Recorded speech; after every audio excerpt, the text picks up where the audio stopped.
So shout out guys. Today we are here in the garden guys. This apple needs to cut. It's already winter. It needs really to cut because if you do not cut, mamatay siya. Mag-going dead siya because of the cold. And it needs really to cut to become healthy. We will this it needs really to cut this guys in.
Mami, from Finland, Germany, dito kami sa Lindero, Seventh Day Adventist Church, Libertad Antique. At bago kami magpapasalamat kasama sa mga kabataan ay papakita natin, Mami, ito na yung mga pinadala ninyo. May laman, may damit, pambata, may tinilas, yan Mami. Tinilas, may sapatos pa. So ngayon, tapos, ito po.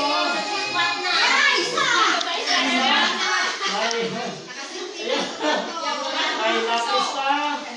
May maraming maraming may chocolate, may tinapay, mayroon pang bag. Maliit kasi yung lamisa, kaya hindi mapasya.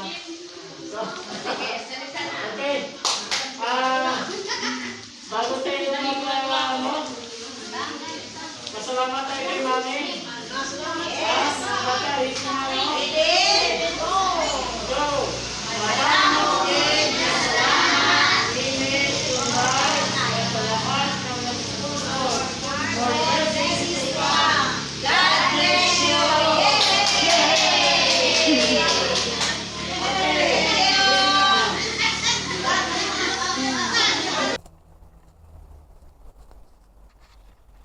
Already cold, already winter here.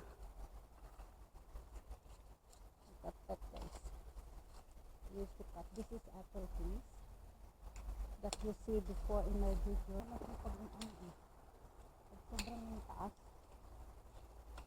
Sobrang taas, hindi masyadong mahirap manipas balang araw pag nangyayari. Kasi lang, matulin. Natuto ako. Para hindi lalaki masyado. Ayan.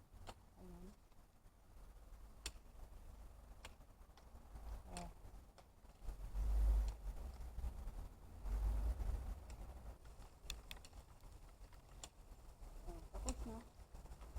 Diba?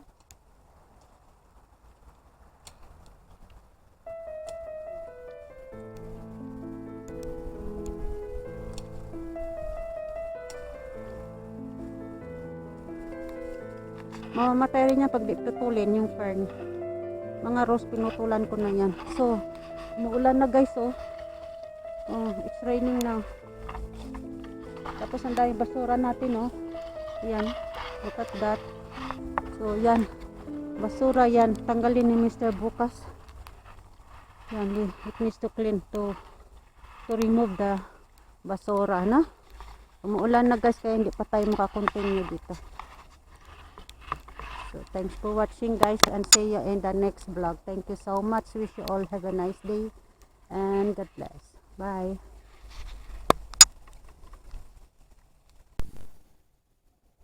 So let's continue guys to cut the plants here. Kasi umulan kanina eh. Buntik ulan pa. Hagil pa naman. Alam niyo ba yung hagil guys? Yung nagulan sa ng snow. Yung snow ba parang bato-bato na snow. Baikli lang nagulan sa ng snow, bato-bato kanina. Kaya nag-stop tayo. So tanggalin niyo. So may mga doon.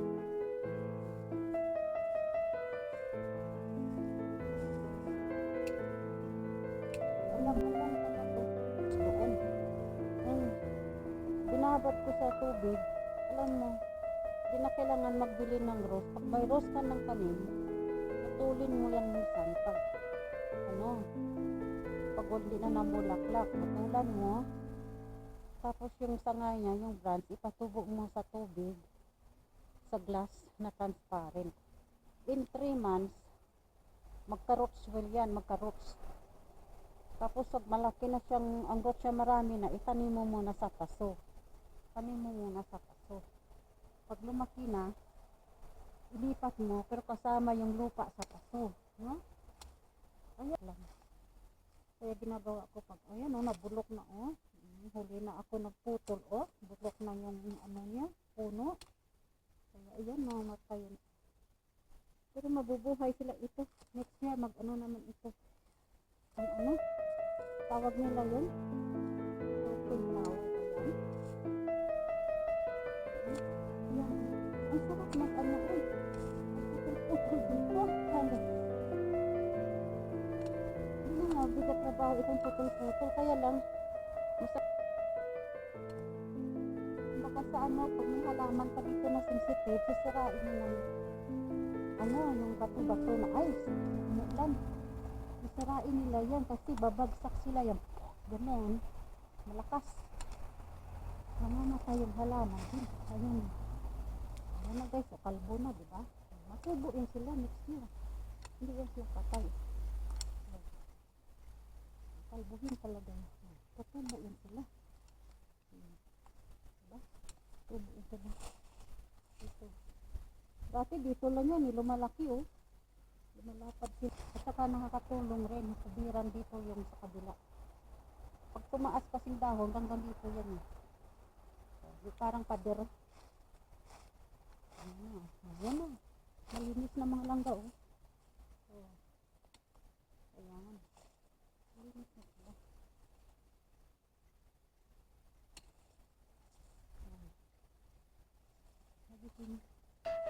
Lipat dat. Basura. Ayan, basura oh. Ayan. Galing sa fern yan, basura. Tanggalin mo Mr. Tinuro. Single flame here to remove all the basura here. Puro dahon na dito pag winter. Kailangan yung mga dahon tanggalin. Tapos dito rin oh. Ayan, mga basura. Ito oh, tingnan mo. Magtanggal sa dito, hindi naman tinanggal lahat. Maglinis siya, hindi malinis ba? May inaiiwan talaga. Iwan ko, pag nagtrabaho yan, iniiwan yung iba. Parang bulag na hindi nakikita yung mga basura. Ayan, tapos dito. Oh, iparek ko sa kanya yan, ang dahon. Parek ko sa kanya yan. So, kailangan maglinis sa dito oh. Oh. Binibigyan ko ng trabaho yan para ma-exercise siya. Kasi alam mo naman, retired na yan. Sila, bigay ko sa kanya. Baka ito, bigay ko sa kanya. Itanim niya sa garden niya. Naghihingi yan ng rose sa akin eh.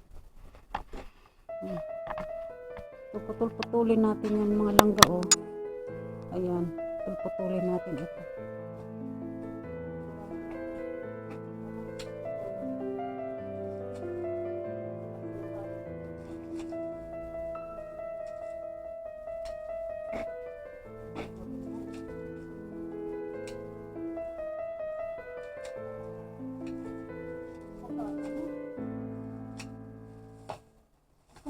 yan sa garden kasi healthy ang sa garden. Exercise sa katawan mo. Tapos, naka-fresh air ka. Kaso ako, na-over ako eh. Sagot sa ano? Na-stress ka ba? Na-over ko. Naikli ko ito oh. Kasi ano naman ito. Kasi tanggalin ito. Dandahanin ko yan, tanggalin mga damo dito. Kasi malambot ang lupa. Madaling bunutin ang mga damo pagbasa. Kaya maganda nga mabilis lang. Pag umulan, mabilis pa dito. Mabilis lang ito. Diyan. Pagka next year yan, buhay yan ang mga grass.